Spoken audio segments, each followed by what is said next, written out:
Hi friends, வாங்க நம்ம இன்றைக்கி போன வீடியோவில் பார்த்த 8 தொகை 10 பாட்டு நூல்கள் பார்த்தோம். இன்னையோட வீடியோவில் வந்து 17 கீழ்கணக்கு நூல்கள் பார்க்கலாம்.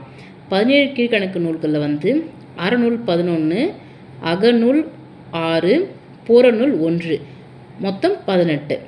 அறநூல் பார்த்துருவோமா? நாலடியார், நான்மணிக்கடிகை, இன்னா 40, இனியவை 40, திரிகடுகம், ஆசாரக்கோவை, பழமொழி, சிறுபஞ்சமூலம், ஏலாதி, திருக்குறள், முதுமொழி காஞ்சி. இது எல்லாமே வந்து அறநூல்கள். அவரோட ஆசிரியர் வழிப்பு சேர்த்து பார்த்துருவோம்.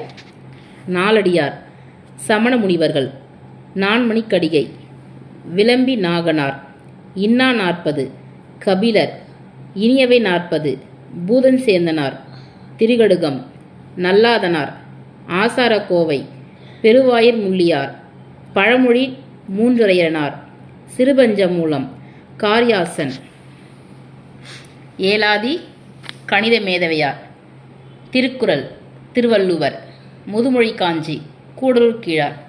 இப்போ நம்ம வந்து அகநூல்கள் பார்க்கலாம். அகநூல் என்னென்னா ஐந்திணை 50, ஐந்திணை 70, திணைமொழி 50, திணைமாலை 150, கார் 40, கைநிலை. இப்போ ஆசிரியப்பேரோடு சேர்த்து பார்ப்போம். ஐந்திணை 50 மாறன் பொறையனார், ஐந்திணை 70 மூவாதையார், திணைமொழி 50 கண்ணன் சேந்தனார், திணைமாலை 150 கணித மேதாவியார், கார் 40 கண்ணன் கூத்தனார், கைநிலை புல்லாங்கடனார். அடுத்தது புறநூல் ஒன்று இருக்குது, அதை பார்ப்போம். களவழி 40 பொய்கையார். ஸோ ஃப்ரெண்ட்ஸ், நம்ம பார்த்துருக்க 17 கீழ்கணக்கு நூல்களில் 11 அறநூல்களும் 6 அகநூல்களும் 1 புறநூலும் பார்த்துருக்கோம். இப்போ அடுத்தது வந்து நம்ம என்ன பார்க்க போகிறோம் அப்படின்னா ஐம்பெரும் காப்பியங்களை பார்த்துருவோம். சரிங்களா? ஐம்பெரும் காப்பியங்கள் நூலும் நூலாசிரியரும் பார்த்துட்ருக்கோம் இல்லையா? ஸோ இதில் வந்து ஐம்பெரும் காப்பியங்களை என்னென்ன இருக்குதுன்னு பார்த்துருவோம். வாங்க.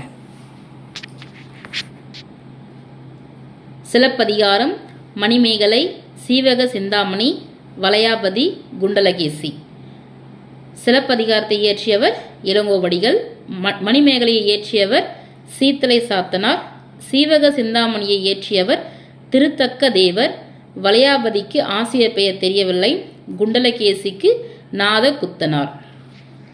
ஐஞ்சிறுகாப்பியங்களையும் பார்த்துருவோம்.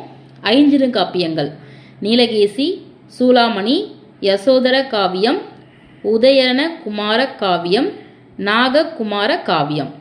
ஆசிரியர் பெயர் தெரிஞ்சுக்குவோம். நீலகேசிக்கு ஆசிரியர் பெயர் தெரியவில்லை, சூளாமணிக்கு தோலாமொழி தேவர், யசோதர காவியம் வெண்ணவலூர் உடையார் வேல், உதரண காவியமும் நாககுமார காவியமும் ஆசிரியர் பெயர் தெரியவில்லை. ஓகே ஃப்ரெண்ட்ஸ், நம்ம இது வரைக்கும் என்னென்ன பார்த்துருக்கோன்னா 17 கீழ்கணக்கு நூல்கள், அதோட ஐம்பெரும் காப்பியங்கள், அடுத்து 5 காப்பியங்கள் பார்த்துருக்கோம். இதோட நோட்ஸை வந்து நான் உங்களுக்கு பிடிஎஃப்பில் கொடுத்துட்றேன், நீங்கள் அதை டவுன்லோட் பண்ணி பார்த்துக்கோங்க. நான் நெக்ஸ்ட் வீடியோவில் வந்து என்ன பார்க்க போகிறோன்னா இலக்கண நோட்கள் இருக்கிற எல்லாத்தையும் நம்ம பார்த்துருவோம். சரிங்களா? இம்பார்ட்டன்ட் அது தெரிஞ்சது மட்டும் பார்ப்போம்.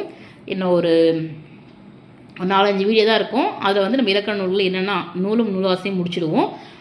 அடுத்த ஒரு டாபிக் நம்ம மூவ் ஆகிட்டு போயிடுவோம். Okay, thank you very much.